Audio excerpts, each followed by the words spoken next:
Ellos conocen la verdad acerca de Dios porque Él se ha hecho evidente. Pues desde la creación del mundo todos han visto los cielos y la tierra. Por medio de todo lo que Dios hizo, ellos pueden ver a simple vista las cualidades invisibles de Dios, su poder eterno y su naturaleza divina. Así que no tienen ninguna excusa para no conocer a Dios. Es cierto, ellos conocieron a Dios, pero no quisieron adorarlo como Dios ni darle gracias. En cambio, comenzaron a inventar ideas necias sobre Dios. Como resultado, la mente les quedó en oscuridad y confusión. Que sea claro, Pablo está hablando no de cristianos aquí. Si usted lee el capítulo completo, Pablo se está refiriendo a gente que nunca ha tenido una revelación de Cristo y está diciendo, no tienen excusas porque tienen una experiencia con Dios por medio de las cosas creadas. En otras palabras, como dice Hechos 17:28, ¿quién lo tiene? Podemos pasar el micrófono a Hechos 17:28. Porque en él vivimos y nos movemos y somos, como algunos de vuestros propios poetas también han dicho, porque el linaje suyo somos. Wow, Pablo está en el Areópago, era un sitio donde los eruditos de aquel tiempo tomaban lugar para hablar. Y Pablo llegó a la ciudad y dice la historia que veía, la ciudad estaba entregada a la idolatría. Y a todos los dioses le tenían un nombre. Y por si acaso, si se perdieron de un dios, hicieron un letrero que decía al Dios no conocido. Y Pablo dice, ahí me voy yo a tomar la oportunidad. Y fue y subió, y cuando le habló a esta gente, le dijo, el Dios no conocido es el Dios que yo predico. Y en Hechos 17 le está diciendo, ese Dios lo puso a usted a vivir, lo puso a usted en el lugar geográfico donde está y determinó los años de su vida. Hablando de la inmigración, Dios es que mueve la gente a través del mundo porque fue su plan que el hombre la llenara. Entonces Pablo va a hablar a los romanos y le va a decir, toda gente inconversa que está adorando ídolos y en la inmoralidad, toda esa gente ya conoció a Dios. Oh, ¿cómo? Por medio de las cosas creadas, su capacidad de trabajar, cuando usted duerme, Dios que lo levanta, todo comer, usted está teniendo una experiencia con Dios. Y Pablo a esa gente que no conocía a Dios le dice, ustedes se mueven, viven y son por Él. En otras palabras, tu vida no está independiente. Tú eres un organismo movido por el poder de Dios y no puedes hacer nada que Él no te haya permitido hacer. Por eso la primera experiencia con Dios que tenemos es simplemente venir al mundo. Es un acto, nacer es un acto divino. Entonces, que quede claro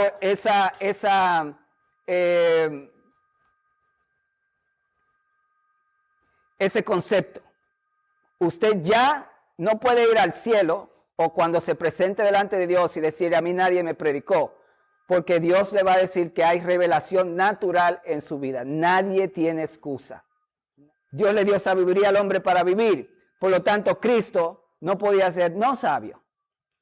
Y las escrituras son muy claras. Si alguien puede leer Colosenses 2, en el versículo 2 y hasta el 3. Colosenses 2, 3. ¿Quién lo tiene? Para que sean consolados sus corazones, unidos en amor, hasta alcanzar todas las riquezas de pleno entendimiento, a fin de conocer el misterio de Dios el Padre y de Cristo, en quien están escondidos todos los tesoros de la sabiduría y del conocimiento.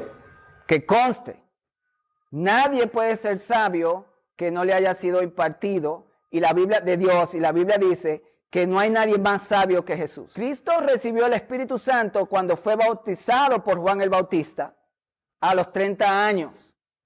Ahora, note lo que esta escritura dice sobre el Señor antes de recibir el Espíritu Santo en su vida. Lucas 2:52, ¿quién lo tiene?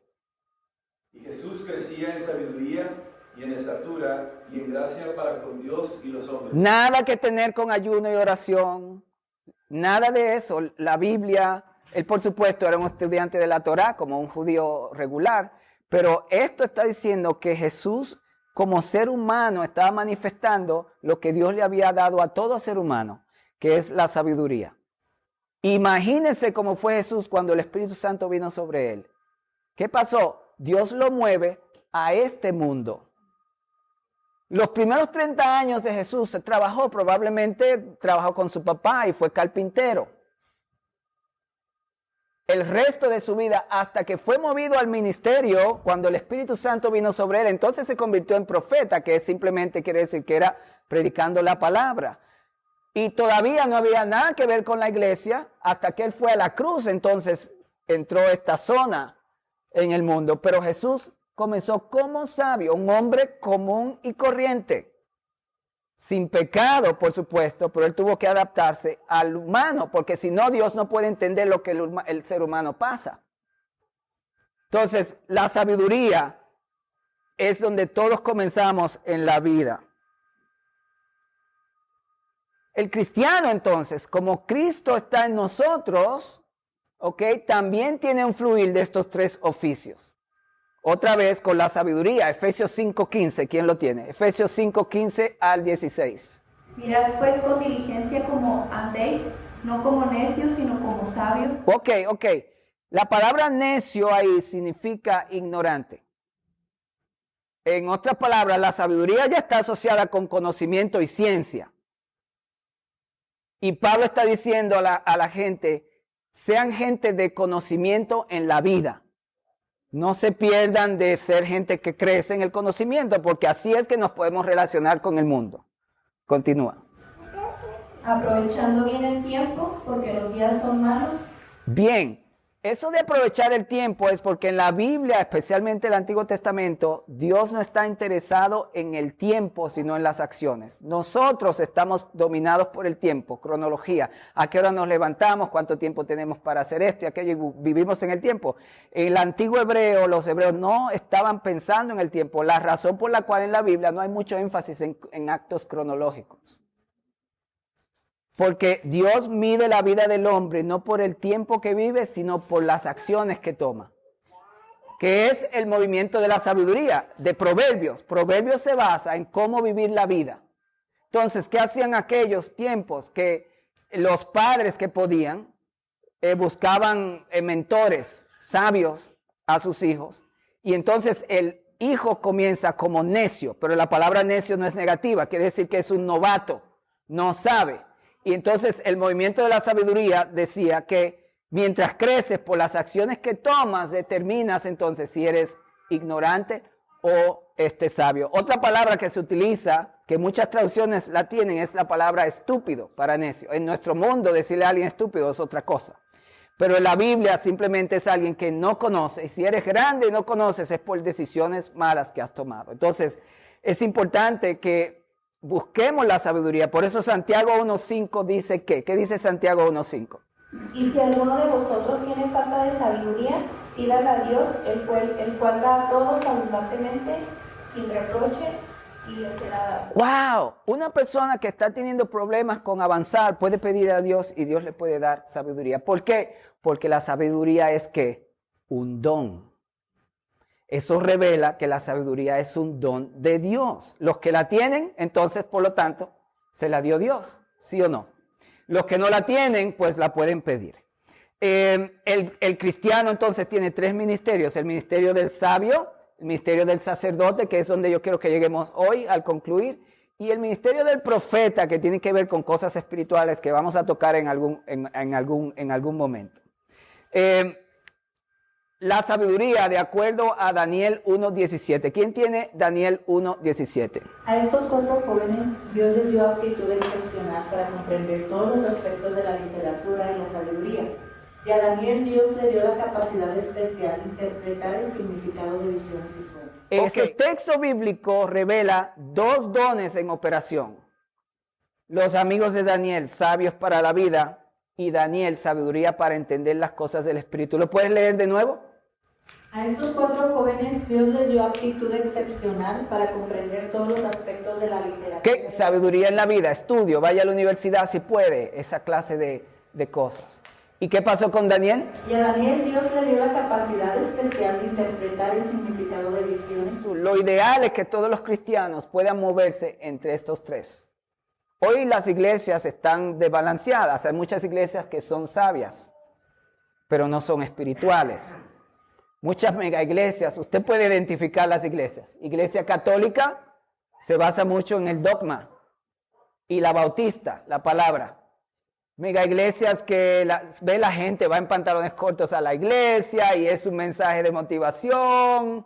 Iglesias que enfatizan la palabra, iglesias que enfatizan cómo vivir, iglesias que enfatizan las cosas del Pentecostés, ¿verdad? ¿Qué clase de iglesia es creación divina? O su iglesia local donde usted va si no viene aquí. Usted puede determinar. Si el énfasis es la palabra, la doctrina es una iglesia sacerdotal. Si el énfasis es consejos para vivir, es una iglesia de sabiduría. Donde se habla mucho de las finanzas, es una iglesia de sabiduría. Si la iglesia enfatiza mucho caerse y sueños y visiones y hablar en lenguas, es una iglesia pentecostal. ¿Cómo debemos ser? Una iglesia de 3 colores. Que el mensaje de la iglesia sea sabio, pero que no se quede nada más ahí. Que de momento sí hablemos la doctrina, que es lo que estamos haciendo aquí. Y de momento alguien viene, impone manos y se sanan los enfermos. Lo ideal entonces es que usted sea un cristiano de 3 colores. Un cristiano sabio para la vida, que conozca la palabra y que también cuando el Señor le guíe usted pueda ser una persona de su poder. ¿Está bien? Ahora, note Deuteronomio 8:18, porque al sabio Dios le da una idea. ¿Quién lo tiene? Deuteronomio 8:18. Sino acuérdate de Jehová tu Dios, porque Él te da el poder para hacer las riquezas, a fin de confirmar su pacto que juró a tus padres como en este día. ¡Wow! Note que dice poder. Entonces, todos los que ganan dinero aquí, de alguna manera, están empoderados por Dios. Pero ese poder viene a través del conocimiento que usted utiliza para producir. Note cómo Dios entonces comienza a transicionar al ser humano y le dice, todo eso te lo di yo para que tú conquistes el mundo, pero no es para que te olvides de mí. Leamos lo que dice Ageo. Now therefore, thus saith the Lord of hosts, consider your ways, ye have so much, and bring in little. You eat, but you have not enough. You drink, but you are not filled with a drink. You clothe you, but there is no warmth. And he that earneth wages to put them into the bag of holes. Thus saith the Lord of hosts, consider your ways, go up to the mountain, and bring wood and build a house, and I will take pleasure in it, and I will be glorified, saith the Lord.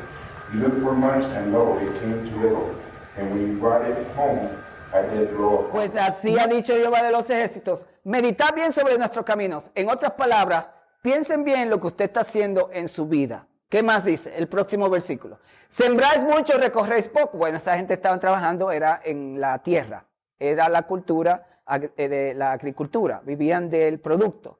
Dice, bebéis y no quedáis satisfechos, os vestís y no os calentáis, y el que trabaja en jornal recibe su jornal en saco roto. En otras palabras, el pueblo estaba trabajando mucho y produciendo, pero se sentía como que no le daba y no era suficiente. Próximo versículo. Así ha dicho Jehová de los ejércitos, piensen por qué es eso. ¿Por qué razón estamos así? Próximo dice, el versículo 8, subid al monte y traed madera y reedificar la casa. ¿Qué estaba pasando? Este era el pueblo que había regresado del cautiverio en Babilonia, cuando Ciro decretó que los que estaban cautivos en Babilonia podían devolverse para reedificar el templo que Nabucodonosor, los babilonios, con la invasión, destruyeron. Este poquito remanente regresa al área de Judá y entonces en vez se olvidaron de reedificar la iglesia, que es el templo en aquel tiempo. Y se pusieron a trabajar, no tenemos que vivir, acabamos de venir, estamos en cautiverio, es tiempo de producir. Y entonces se encontraban con que no les daba. Y Dios les dice, les voy a decir por qué. Porque se olvidaron de construir mi casa. ¿Y qué más les dice? Subir al monte, traer madera y pondré en ella mi voluntad en la casa de Dios y seré glorificado, ha dicho Jehová. Próximo versículo. Buscáis mucho, halláis poco, encerráis en casa. Esa gente estaba ahorrando cash debajo de la. ¿Por qué? Dice Jehová de los ejércitos, por cuanto mi casa está desierta y cada uno de vosotros corre a su propia casa. Por eso se detuvo de los cielos sobre vosotros la lluvia y la tierra detuvo sus frutos. Ahora, note cuál era la casa. Era un templo que tenían que edificar con un sumo sacerdote y sacerdotes que ayudaban en los sacrificios. Por lo tanto, esto no solamente está hablando de edificar un lugar donde la gente iba, sino donde los sacerdotes iban a ayudar a ministrar. Y ahí estaban, ¿qué? Los dones. La iglesia no es para un pastor solamente, la iglesia es un grupo de gente, cada quien ejercitando lo que Dios le ha dado y van edificando eso. Y ahí dice Dios que hay bendición. ¿Qué más dice? Y llamé la sequía sobre esta tierra, sobre los montes, sobre el trigo, sobre el vino, sobre el aceite, sobre todo lo que la tierra produce, sobre los hombres y sobre las bestias y sobre todo trabajo de manos. Dios estaba personalmente envuelto en no dejar que su pueblo prosperase hasta que le edificasen su casa. Entonces, Dios controla la sabiduría. En este país, ahora hablando a nivel general, hay mucho orgullo allá arriba, en los lugares altos. Y se creen que ellos saben todo y quieren decirle al pueblo que es bueno para ellos, porque ellos son los que tienen la solución. ¿Qué hace Dios? De momento hace que haya una sequía, una recesión. Y a veces la gente no se da cuenta que es que Dios está diciendo, yo soy el dueño. Eso es mío. Entonces, pero especialmente esto es para el pueblo del pacto, el pueblo que se había comprometido, el pueblo de la ley de Moisés. Y le está diciendo al pueblo de Dios, no puedes vivir la vida sin mí. Y lo que yo te doy es para que tú financies lo mío. Eso es lo que está diciendo Dios. ¿Por qué razón? Porque en este tiempo Jesús todavía estaba siendo profetizado. Y cuando el templo no estaba funcionando, no había doctrina. Y si no hay doctrina, la gente no sabe que venía Cristo. Y a Dios no le gustaba eso. ¿Quién tiene Ageo 2, 4 al 9? Que es la comparación de Ageo 1, 5 al 11, donde hay una resolución de Dios. Y yo creo que usted la escuche.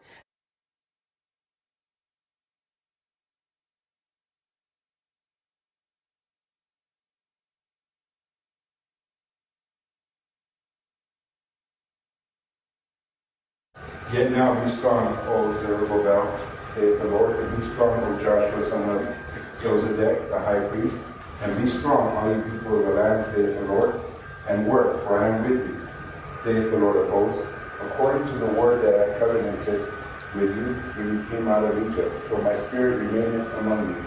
Fear ye not.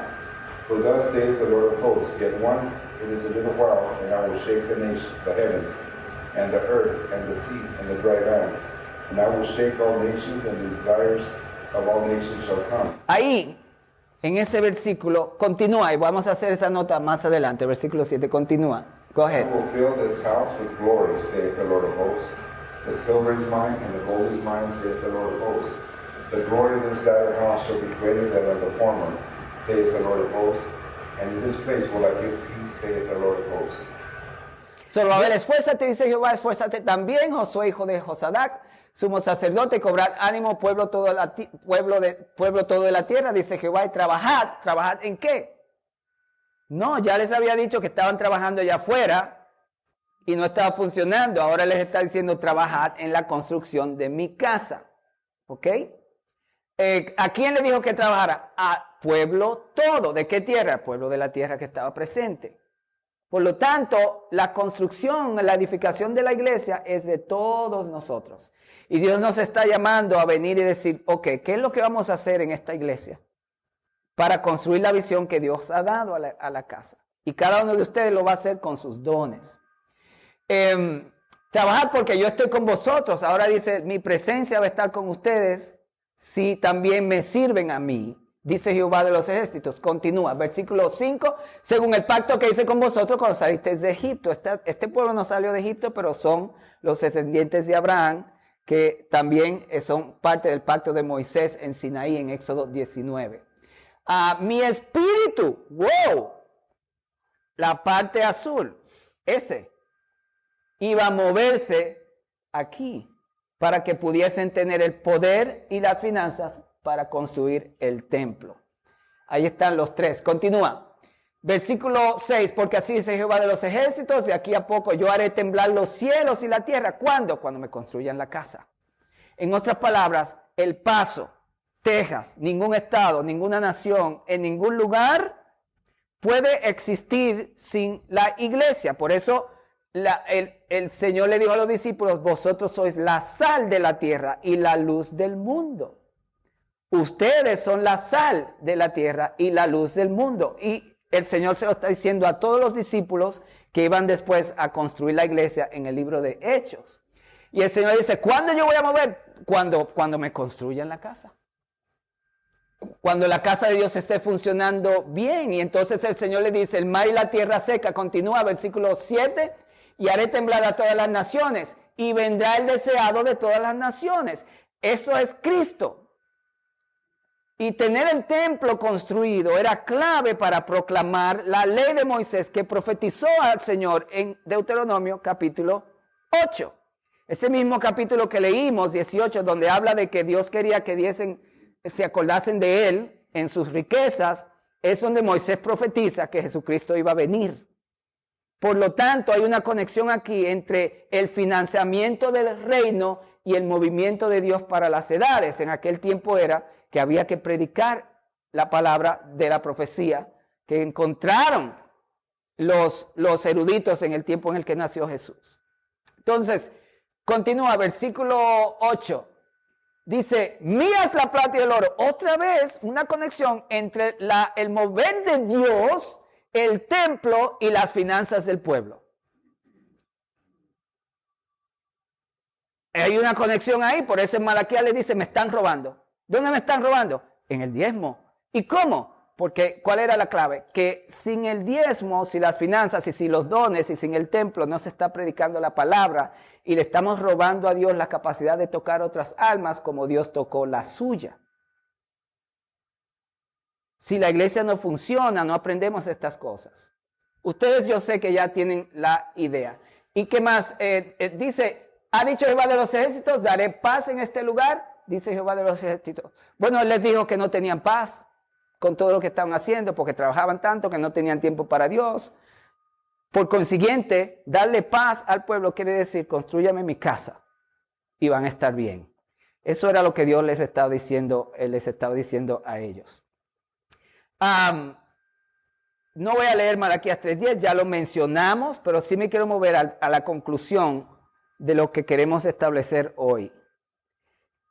Esto yo lo llamo la transición. Recuerde lo que yo les dije.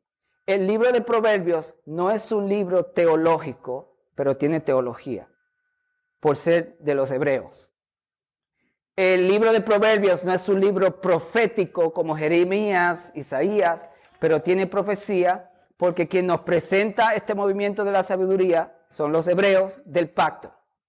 Por lo tanto, Dios tiene que estar en algún momento, en algún tiempo, en algún lugar, en Proverbios. Pero cuando usted está leyendo Proverbios, usted no está leyendo un género literario como los evangelios, la profecía y la ley. Usted está leyendo un libro simplemente acerca de cómo vivir la vida.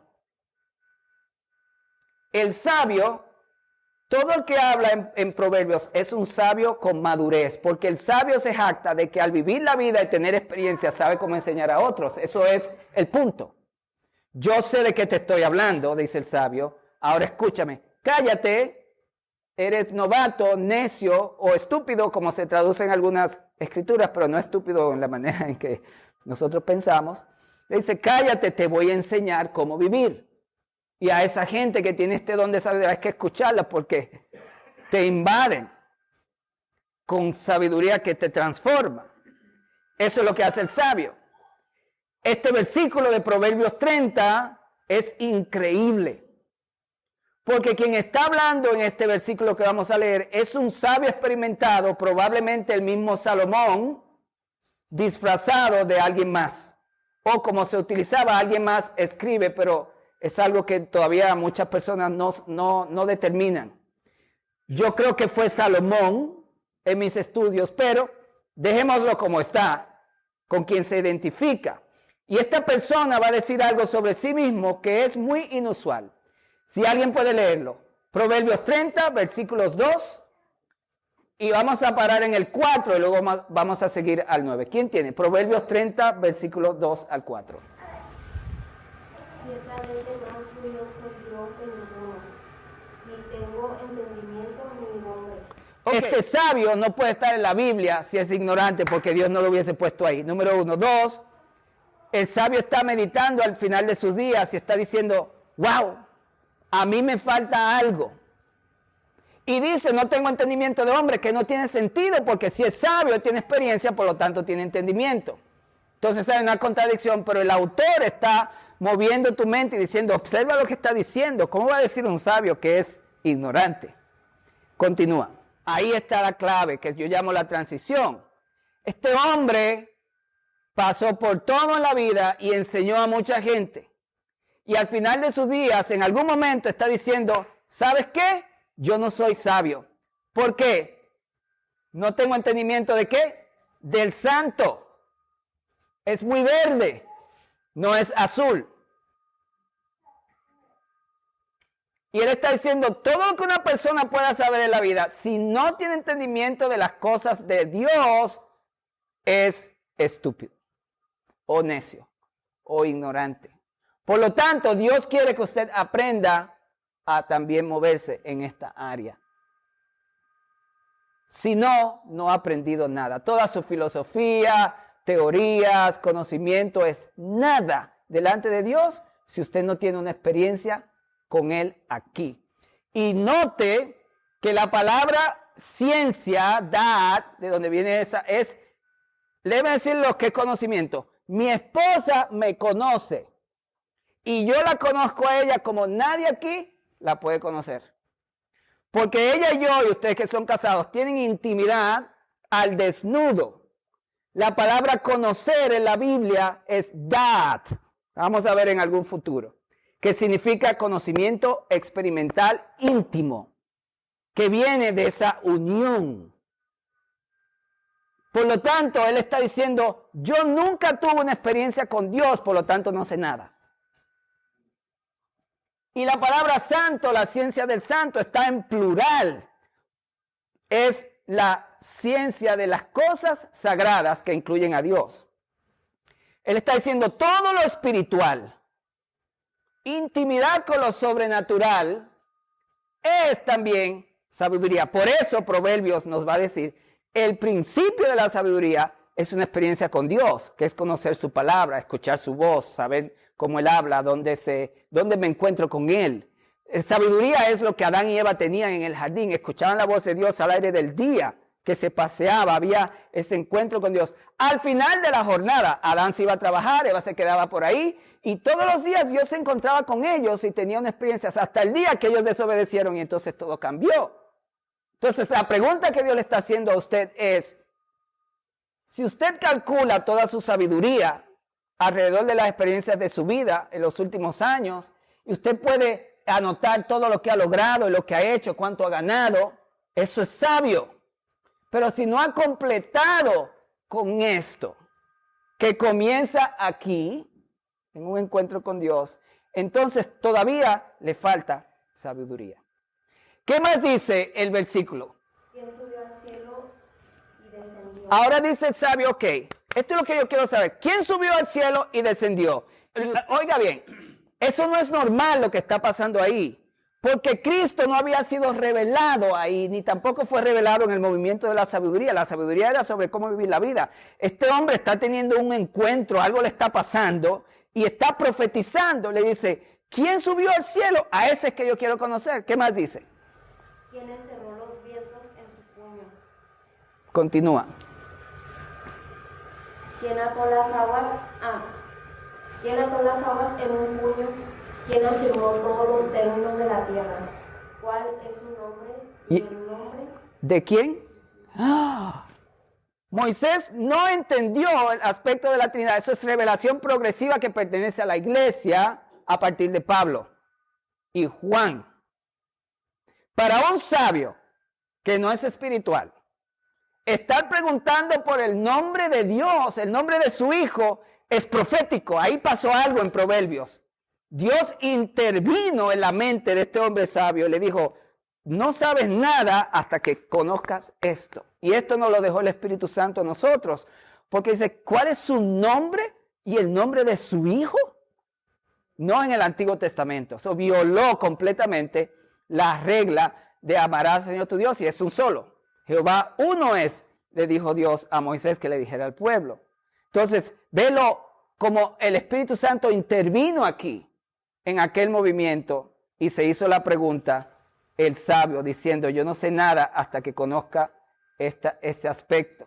La respuesta la da un escritor de un libro del Nuevo Testamento que también le está hablando a los judíos en el libro de Hebreos. ¿Quién puede leerlo? Hebreos 1, 1 al 4. La pregunta del sabio fue, ¿quién es su hijo? ¿Cuál es su nombre?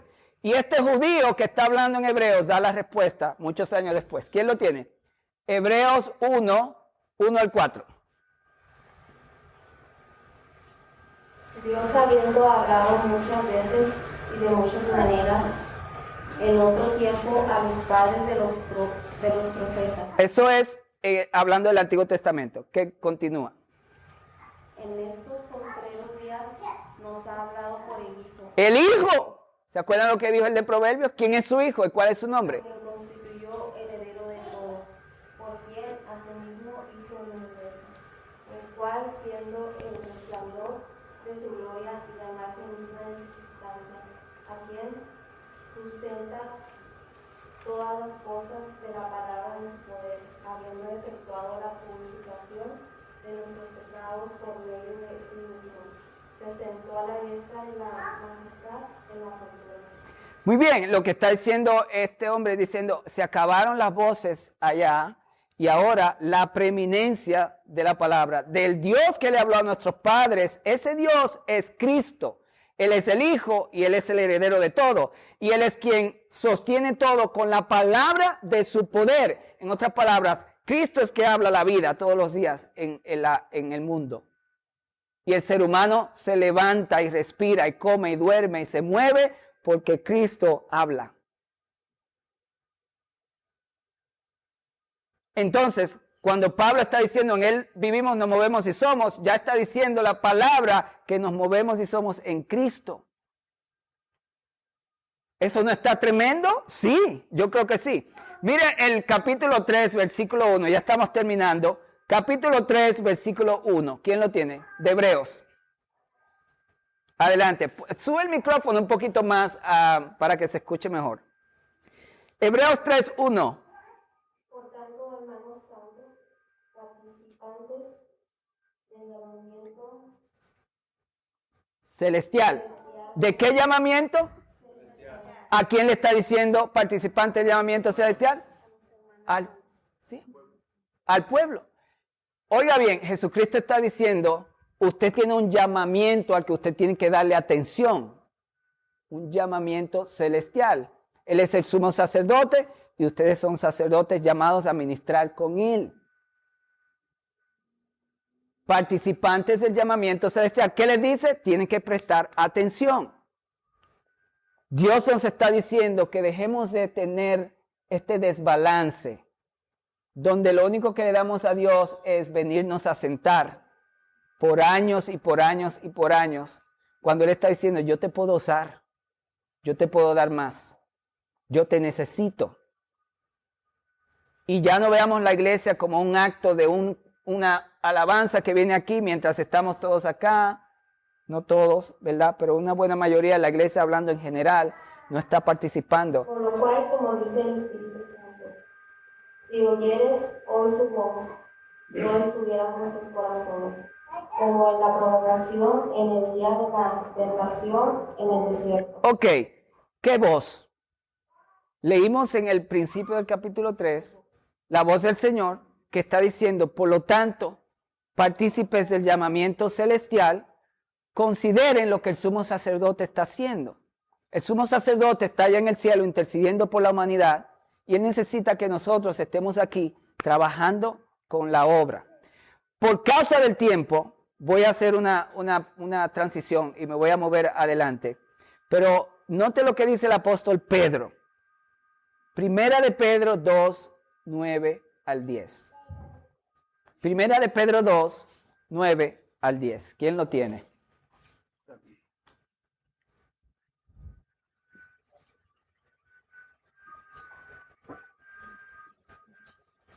Mas vosotros sois linaje escogido, real sacerdocio, nación santa, pueblo adquirido por Dios, para que anunciéis las virtudes de aquel que os llamó de las tinieblas a su luz admirable. Y a Pedro tomó, eso viene de Éxodo 19. En Éxodo 19, Dios le dijo al pueblo por medio de Moisés, vosotros sois sacerdotes, un reino de sacerdotes. Pedro ahora toma esto. Moisés fue 1500 años antes de Cristo. 1500 años después, Pedro dice, ustedes son los sacerdotes. Pero el sacerdote no es un título. El sacerdote es un oficio que se ejercita en un círculo con otros. Quiero concluir con esto. La escritura que la hermana leyó en Hebreos habla de que oigamos su voz y entremos en su reposo, en su descanso. ¿Cuántos han leído esa escritura? No endurezcáis vuestro corazón como la provocación en el desierto, hablando de cómo el pueblo de Israel tentó a Dios varias veces y por eso murieron en el desierto 40 años. Y entonces le dice, si escuchan esa misma voz del Señor, que ahora Hebreo la define como la voz de Jesús, no tengas incredulidad, Dios te está llamando. Y entonces el escritor dice que al escuchar su voz entramos en su descanso. Esto es una referencia a Génesis capítulo 2, versículo 2, donde dice la palabra que cuando Dios completó su obra en la creación, ¿qué hizo? ¿En qué día? En el día séptimo. Ok. El escritor aquí es un hebreo, es un judío. Y él entendía lo que significa descanso. Esto no tiene nada que ver con el cielo. En Génesis 2:2 ya Dios había creado toda la creación, incluyendo a Adán y Eva. Cuando Dios descansó, estaban todos juntos. Y la palabra descanso en el antiguo tiempo hebreo significaba esto. Cuando un rey o un sacerdote, un rey le edificaban un templo o edificaba su glorioso palacio y el sacerdote o tenía un templo, todo ese trabajo de construcción es trabajo y es caos. ¿Verdad? Trabajar en construcción tienes todas las cosas por ahí, pero cuando termina todo está en su lugar funcionando como se debe. Se decía que cuando el rey entonces terminaba su palacio y se sentaba en su sitio con sus servidores, descansaba. Pero eso en verdad era el comienzo de su reinado. Por lo tanto, no era que se iba a dormir, porque Dios no hace eso. Entonces, lo que pasó en Génesis es que cuando Dios terminó su obra, tomó a Adán y Eva y tuvieron un picnic, yo no sé de qué tipo, y estuvieron, ahora vamos a comenzar la obra que yo les dije que hicieran en Génesis 1, 26 y 27. Fructificar, multiplicados, llenar la tierra y sojuzgarla. Tener dominio sobre las aves de los cielos y las bestias del campo. El descanso de Génesis no es que estaban cansados. Ay Dios, y ese sol pesó mucho, la luna. Ay sí Señor, yo te vi cargándola. Nada de eso. Era que estaba Dios diciendo a Adán y Eva, vengan, miren la creación, ahora vamos a comenzar lo que vinimos a hacer. Eso es descanso. En el Nuevo Testamento, descanso es, por lo tanto, que entremos en la obra que Jesús está haciendo en la tierra. Por eso Jesús dijo, los que estáis trabajados y cargados, vengan a mí y yo os haré descansar. Y luego dice, llevad mi yugo sobre vosotros. Bueno, ¿qué descanso es ese si me vas a dar un yugo? Lo que está diciendo Jesús es, te voy a poner mi palabra en ti por medio de mi espíritu y tú y yo vamos a trabajar juntos y vamos a hacer como los dos bueyes, el buey mayor y el buey menor. Jesús está diciendo, déjame quitar el yugo del pecado de tu vida. Ahora toma mi yugo. Mi palabra es ligera. Porque mi palabra soy yo. Yo te voy a llevar. Y los dos vamos a caminar en la sabiduría. En Él vivimos, nos movemos y somos. Y de camino me ayudas a ministrar en la tierra. Cuando el cristiano, por lo tanto, comienza a ministrar con el Señor, descansa.